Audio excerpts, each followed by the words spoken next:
Hello, everybody, and welcome to another edition of Inside Guns with your host, me, the Yankee Marshal. Today, I want to talk about national reciprocity, what it is, why I think it's so important, and why some people, even people inside the gun community that are otherwise very pro 2A, why they oppose it. First, let's talk about what it is, national reciprocity. First off, I want to say I'm surprised I've been able to say that word so many times without screwing it up because I usually can't say it. But national reciprocity would mean that if you are licensed to carry a firearm in your state, or you live in a state that has constitutional carry, so therefore you're granted just by your state laws the right to carry in your state, that if you travel to another state in the union, you still get to enjoy the same rights there that you get to enjoy in your state. Meaning if you're licensed to carry in your state one way or the other, that you get to exercise those rights in another state. If you travel from, let's say, West Virginia or Ohio to California, they can't say, well, you're not licensed to carry here, so now you're a felon. Because you didn't really commit any felonies. You didn't do anything wrong. You didn't actually harm anyone or do anything that was unfair to anybody or anything else. You just exercised your rights in the same manner you're able to exercise them in the state in which you reside. That's what national reciprocity is. It would say if you're licensed to carry in your home state, that license is good wherever you go when you travel freely inside the United States, inside our own country. It's much like if you have a driver's license in Ohio and you drive to California, if you get pulled over in Texas, they can't say, well, you don't have a Texas license, so we're going to fine you. And when you get to California, they can't say, well, you don't have a California license, so you can't drive while you're here. They don't do that. They honor the other state's license. That's what national reciprocity wants them to do with carry license. Whether you like it or not in your state, or whether you have those criteria in your state or not, you still have to honor that person's license because he is a citizen of that state, and that state has granted him these rights, and because he is just traveling inside the U.S., you honor that permit. You don't make him a felon just because he or she crossed an arbitrary line on a map. That shouldn't be the case. No one should be turned into a felon simply for, like I say, crossing an imaginary line. And that's what happens a lot now. People go on vacation. People just go to another state to go shopping at a shopping center or something. And now something else happens and they're carrying. They don't think they're doing anything wrong. They're licensed to do so. And then you're a felon. Cops come get them. You're a felon. You know, they're traveling through another state. They have to see their license. They hand them their license and their carry permit. And they go, are you carrying now? Well, this isn't for our state. You're now a felon. And you end up in jail. Some big legal bills. Even though you didn't do anything wrong. You did not harm anyone. You didn't do anything malicious. You didn't do anything that benefited you in any untoward way. You didn't do anything that would constitute a crime, really, other than just be unaware of these arbitrary rules that come into effect when you cross an imaginary line. So that's why I think it's so important. It's very important. It's just like I say, with driver's license. It's also like with marriages. If you get married in Florida and you move to Nevada, Nevada doesn't get to say, well, you're not married in Nevada. That's just not the way it is. When you're inside this country, you're a citizen of this country. You're a resident of your state, but you're a citizen of the United States. And therefore, you should be afforded all your rights wherever you are. In fact, you don't get to deny one right from one state to the next. You should have the same rules. Now, if you don't want to have the same rules for your citizens, that's one thing. But as far as honoring another one, that's another. Like if some states require a blood test for a marriage certificate and some states don't, well, if you travel from a state that didn't and you got married in that state, they don't say, well, we require a blood test and you didn't have one because you're from Mississippi or wherever doesn't require one. And therefore you're no longer married. Your marriage is void because you changed residence inside the country. No, that would never be stood for. It's ridiculous. So all national reciprocity is passing a federal law stating that if you are licensed in your state, or you are granted by your state laws or constitution the right to carry in your state, even when you travel temporarily outside your state. This is not like if you move to another state, but if you travel temporarily somewhere else and you're following the laws, you're not violating any laws other than their carry laws, but you're licensed in your state, they will judge you by the licensing in your state. As long as you're not breaking the carry law you're licensed for. And I don't believe in licensing at all for carry, to be honest. I think most people know I am a no compromise Second Amendment person. I don't believe in licensing at all. But since they do exist, and we do have the problem that people are traveling and getting in trouble, even though they're not breaking the law because of these ridiculous anti-gun laws in some states, it needs to be done. It's a big step towards getting rid of permits, in my opinion. Because a lot of states that have really strict requirements now, they're like, well, we just got to own it for anybody anyway, so why bother? So it might be a big step towards getting rid of carry permits altogether. But like I say, right now, under the current system we live under, where there are permits, etc., all states should have to recognize the licensing of other states, just like they should recognize driver's license, marriage license, etc. I don't believe any carry permits should exist, but as they do, other states should have to honor them. That's what national reciprocity is. And this whole notion that you can become a felon just for crossing an imaginary line willingly or unwillingly, especially people who drive for a living like truck drivers. What do? How do they follow all these arbitrary laws? Do they have to learn the laws of these obscure laws of every state? No, they shouldn't have to. They should have to know the laws of their state and abide by the laws and the licensing which they were granted. And then they should be fine wherever they are inside this country. That's what national reciprocity is, and that's why I think it's very, very important. Now, with that being said, why do some people object to reciprocity, national reciprocity? Even some people in the gun community. Well, it's an issue of state rights.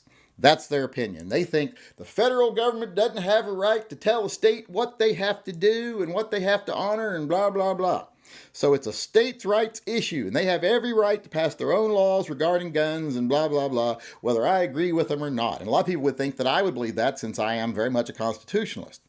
But I don't believe that. In fact, I disagree with that completely, and I'll tell you why. Sometimes things aren't state rights. If it's a federal right, that overrides state rights. States don't get to decide on constitutional issues, our U.S. Constitution. They don't get to rule on those issues. They don't get to say, well, we want slavery in our state and that's a state right. No, U.S. Constitution prevents that. They don't get to say, well, in the state of Virginia, we don't want free speech anymore. We're outlawing free speech. That's a state right and we're doing it. No, no one would ever argue that that's a state right. Constitution grants you free speech, the federal Constitution. So therefore, the state does not have a right to override that. Now, states can pass laws that are, slightly different than federal laws, as long as they don't contradict the meaning and the spirit of the federal law. But when you're passing a law that is directly contradictory or against the spirit of a federal law, the federal law or constitutional issue takes precedent. So it isn't a state issue. Like I said, just like they couldn't say no free speech or we want slavery or no interrace marriage and anything like that, they can't do that. That's not a state issue. You are a citizen of the United States. You're a resident of a state, but a citizen of the United States. And therefore, you have all the rights granted to you by the U.S. Constitution, and a state does not have the right to separate you from those, regardless of what their opinions are. So this is not a states' rights issue, because the Second Amendment is a federal constitutional issue, and it overrides state issues. And the federal government has the right to enforce the Constitution. The Second Amendment says we have the right to keep and bear arms, and that shall not be infringed. And therefore, they have the right to tell states, you cannot infringe on another person's right to do this, period. Now, when it comes to the carry permits, I think it's even more important they do that. Because another thing states don't have a right to do is discriminate against people from another state. Like they can't put troopers at the state line and pull over anybody that comes over with an out-of-state tag and fine them for being from out of state. They can't do that. They can't say, well, okay, well, we're just going to make red cars illegal, and anyone who drives in from out of state with a red car, we're going to fine them $500 and let them go. They can't do that. That would be a violation of your rights and your right to travel freely from one state to another in this union. If they're putting conditions on your travel from one state to another that might harm you in any way, that's not constitutional. That's not legal federally. And putting this arbitrary rule that, hey, if you forget and cross the line with your carry gun, that's just habit for you to carry because you do it every day legally where you live, well, now you're a felon and we can put you in jail for years and charge you exorbitant fees and all this other stuff. That's not fair.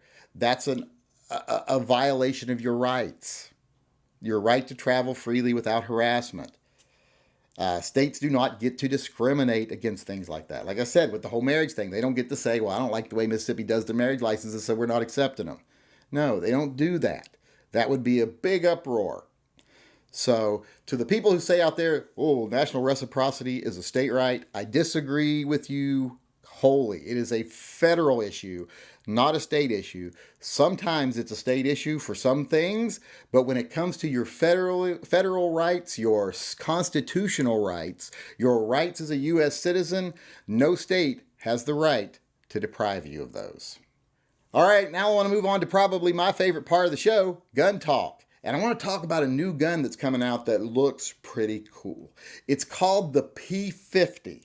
Now, this is a 5.7 caliber gun, and it uses what appears to be an FNP 90 magazine that's set under the barrel, allowing for it to hold 50 rounds of 5.7. That's pretty impressive. And I was very excited about this gun because not only is it a cool looking gun, but this would be the ultimate zombie gun. And then I was like, man, I got to get me one of these P50s. And then I saw that it's made by Kel-Tec. And I'm like, God damn it. Why does something so cool have to be made by Kel-Tec? Kel-Tec is the worst at execution. They make some cool designs. They think outside the box. They're very inventive. They spare no expense when it comes to designs. I mean, they are top shelf, innovative, doing that design work. It's like they bring in like all these engineers and artists and everything to make this perfect design. And then once they get it on paper, after they've spared no expense to get it on paper, they take, like a half a dozen chimpanzees, give them $487 and say, hey, now make these real. And we end up with crap. But that's sad because I thought this would be such an awesome gun. Now, maybe they'll make it good. Maybe it'll be a good Kel-Tec. There's been a couple of good Kel-Tecs. They're just not the norm. So I'm hoping they'll make it good because you imagine this would be the perfect zombie firearm. I would definitely buy one because being prepared for zombies is one of the things I like to do. So right now I'm iffy about it since it is a Kel-Tec, the KelTec P50. But any gun that holds 50 rounds of 5.7 is something worth looking into. And I'm very interested in it. It's not a tiny gun by any means. It's not a pocket gun. But like I said, you're out there with the zombies, that'd be a great gun. So hopefully they'll do a good job with it. Not holding my breath or even crossing my fingers because I'll get finger cramps before that ever happens. Or maybe eventually Ruger will make one that's decent like they did with the LCP. But for right now, that's the gun I want to let everyone know about, the KelTec P50. Is it going to be a piece of crap or is it going to be the ultimate zombie pistol?